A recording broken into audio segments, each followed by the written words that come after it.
14 जनवरी 1761। कड़ाके की ठंड। सूरज की पहली किरणें अभी क्षितिज को छू ही रही थीं। पानीपत के विस्तृत मैदान में दो विशाल सेनाएं आमने सामने खड़ी थीं। तोपों के मुंह खुले थे, घोड़े हिनहिना रहे थे, सैनिकों की सांसों से भाप निकल रही थी, नगाड़ों की गूंज वातावरण को कंपा रही थी। हवा में तनाव इतना घना था मानो से छुआ जा सकता हो। कुछ ही घंटों में ये धरती खून से लाल हो जाएगी। सूर्यास्त तक 40 से 60 हजार लोग मौत की गोद में सो चुके होंगे और भारत का इतिहास हमेशा के लिए बदल जाएगा। ये है पानीपत के तृतीय युद्ध की वह अनकही, अनसुनी और निर्णायक कहानी जिसने भारत की शक्ति संतुलन को बदल दिया। इस युद्ध को समझने के लिए हमें उस युग की राजनीतिक पृष्ठभूमि को समझना होगा। 1707 में औरंगजेब की मृत्यु के साथ ही मुगल साम्राज्य का पतन आरंभ हो चुका था। लगभग आधी सदी तक औरंगजेब ने अपने कठोर प्रशासन और सैन्य शक्ति से साम्राज्य को एकजुट रखा, लेकिन उनकी मृत्यु के बाद उत्तराधिकार संघर्ष शुरू हो गए। कमजोर शासक गद्दी पर बैठे, दरबार षड्यंत्रों से भर गया, प्रांतीय सूबेदार स्वतंत्रता की ओर बढ़ने लगे। निजाम, बंगाल के नवाब, अवध के शासक सभी अपने अपने क्षेत्रों में शक्तिशाली हो रहे थे। दिल्ली की सत्ता केवल नाम मात्र की रह गई थी। मुगल साम्राज्य का विशाल ढांचा अंदर से खोखला हो चुका था। उधर दक्कन की पहाड़ियों में एक नई शक्ति आकार ले रही थी। छत्रपति शिवाजी महाराज द्वारा बोया गया स्वराज्य का बीज अब एक विशाल वृक्ष बन चुका था। मराठा शक्ति केवल क्षेत्रीय ताकत नहीं रही थी, वह एक संगठित राजनीतिक सैन्य महासंघ बन चुकी थी। पेशवाओं के नेतृत्व में मराठों ने अपनी सीमाएं बढ़ाईं। बाजीराव प्रथम ने अपनी तेज घुड़सवार सेना से उत्तर भारत तक मुगल सत्ता को चुनौती दी। उनकी रणनीति तेज, लचीली और आक्रामक थी। उन्होंने साबित कर दिया कि दिल्ली की सत्ता अजेय नहीं है। उनके उत्तराधिकारी पेशवा बालाजी बाजीराव के समय तक मराठा साम्राज्य अपने चरम विस्तार की ओर बढ़ चुका था। उन्होंने मालवा, बुंदेलखंड, गुजरात, राजस्थान और दिल्ली तक अपना प्रभाव स्थापित कर लिया। मराठे चौथ और सरदेशमुखी के माध्यम से राजस्व एकत्र कर रहे थे। 1750 के दशक तक वे भारत की सबसे प्रभावशाली शक्ति बन चुके थे। लेकिन इतिहास का नियम है, जब कोई शक्ति बहुत तेजी से उभरती है तो वह दूसरों के लिए खतरा बन जाती है। उत्तर पश्चिम में अफगानिस्तान का शासक अहमद शाह दुर्रानी, जिसे इतिहास अहमद शाह अब्दाली के नाम से भी जानता है, भारत की ओर बार बार आक्रमण कर रहा था। नादिर शाह की मृत्यु के बाद उसने दुर्रानी साम्राज्य की स्थापना की और अपनी महत्वाकांक्षाओं को पूरा करने के लिए भारत की संपदा पर नजर गड़ा दी। वह केवल लूटपाट करने वाला हमलावर नहीं था, वह राजनीतिक नियंत्रण चाहता था।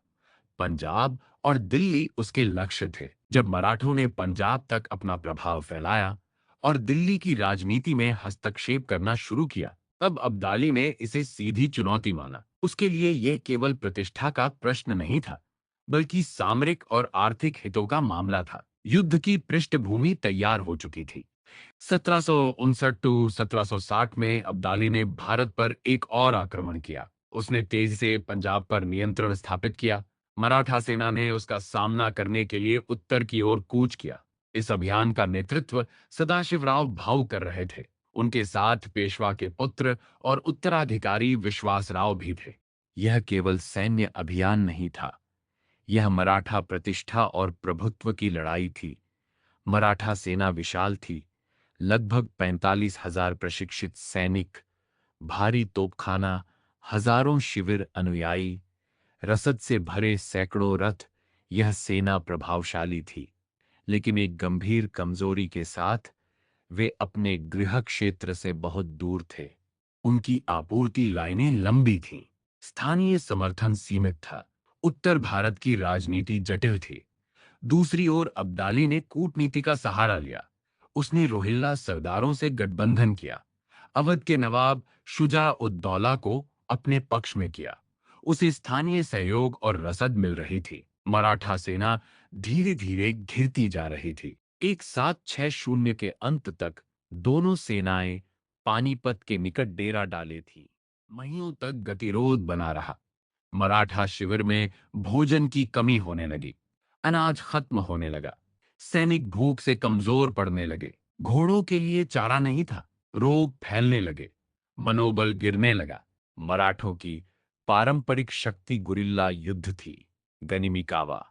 लेकिन खुले मैदान में भारी तोपखाने और विशाल शिविर के साथ वे गतिशीलता खो चुके थे। वे परिस्थितियों के बंधक बन चुके थे। 14 जनवरी 1761 की सुबह निर्णायक युद्ध का दिन बन गई। मराठों ने आक्रमण का निर्णय लिया। भोर होते ही तोपों की गर्जना ने आकाश को हिला दिया। मराठा तोपखाना प्रभावी सिद्ध हुआ। अब्दाली की अग्रिम पंक्तियां पीछे हटने लगीं। कुछ समय के लिए लगा कि विजय मराठों की होगी, लेकिन युद्ध केवल रणनीति से नहीं, भाग्य से भी तय होता है।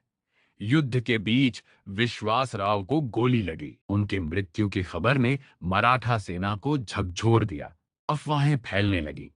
नेतृत्व में भ्रम पैदा हुआ। सदाशिवराव भाऊ ने स्वयं अग्रिम पंक्ति में उतरकर स्थिति संभालने की कोशिश की, लेकिन अब्दाली की घुड़सवार सेना ने संगठित और तीव्र पलटवार किया। उनकी चालें तेज और घातक थीं। मराठा पंक्तियां टूटने लगीं। दोपहर तक स्थिति नियंत्रण से बाहर हो चुकी थी। इसके बाद जो हुआ वह इतिहास का भयावह अध्याय है। सैनिक भागने लगे। पीछा किया गया। निर्दयतापूर्वक हत्या की गई। अनुमान है कि 40 से 60 हजार लोग उस दिन मारे गए। पानीपत का मैदान लाशों से भर गया। घायलों की चीखें, घोड़ों की कराह, धुएं और बारूद की गंध, ये सब मिलकर विनाश का दृश्य प्रस्तुत कर रहे थे। यह केवल सैन्य हार नहीं थी, यह एक पीढ़ी का विनाश था।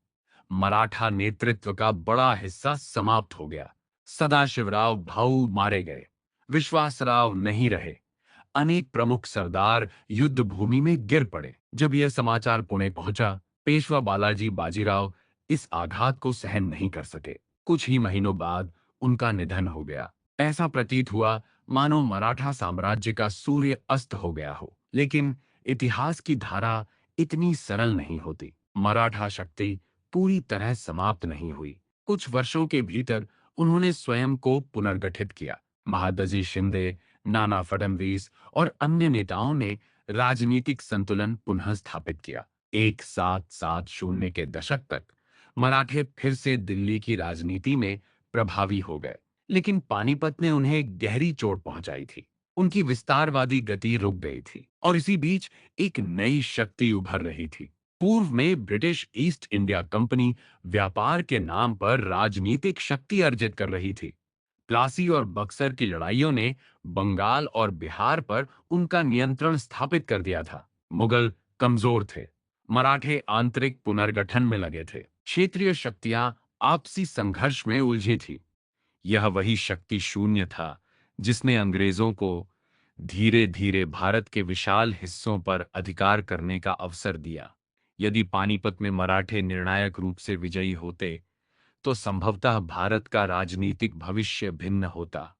लेकिन इतिहास संभावनाओं से नहीं, घटनाओं से बनता है। पानीपत का तृतीय युद्ध केवल एक सैन्य संघर्ष नहीं था। यह भारतीय उपमहाद्वीप की सत्ता संरचना का पुनर्गठन था। इसने अफगान महत्वाकांक्षाओं को सीमित कर दिया, मराठा विस्तार को अस्थायी रूप से रोका, मुगल साम्राज्य को और कमजोर किया और अंग्रेजों के लिए मार्ग प्रशस्त किया। यह वह क्षण था जब भारतीय शक्तियों की पारस्परिक प्रतिद्वंद्विता ने विदेशी प्रभुत्व की संभावना को जन्म दिया। पानीपत के ठंडे मैदानों पर उस दिन केवल तलवारें नहीं टकराई थीं, टकरा रही थीं महत्वाकांक्षाएं, सपने और भविष्य की दिशाएं। यह युद्ध हमें याद दिलाता है कि रणनीतिक भूलें, आंतरिक विभाजन और परिस्थितियों का गलत आकलन कितने बड़े परिणाम ला सकते हैं। यह हमें सिखाता है कि शक्ति केवल सैन्य बल से नहीं, सुदृढ़ आपूर्ति, स्थानीय समर्थन और राजनीतिक समझ से भी बनती है। पानीपत केवल एक स्थान नहीं है, यह इतिहास का दर्पण है। आज भी जब हम 14 जनवरी 1761 को याद करते हैं, तो वह केवल तारीख नहीं रहती, वह एक चेतावनी बन जाती है, एक सबक बन जाती है। यह कहानी है साहस की, बलिदान की, रणनीति की और नियति की। यह वह दिन था जब हजारों लोगों ने अपने प्राण दिए। यह वह क्षण था जब भारत का भविष्य नई दिशा में मुड़ा। और यही कारण है कि पानीपत का तृतीय युद्ध भारतीय इतिहास का सबसे निर्णायक और भावनात्मक अध्याय बना हुआ है। यह केवल युद्ध नहीं था, यह इतिहास की धड़कन था, यह नियति का मोड़ था, यह वह क्षण था जिसने भारत को बदल दिया।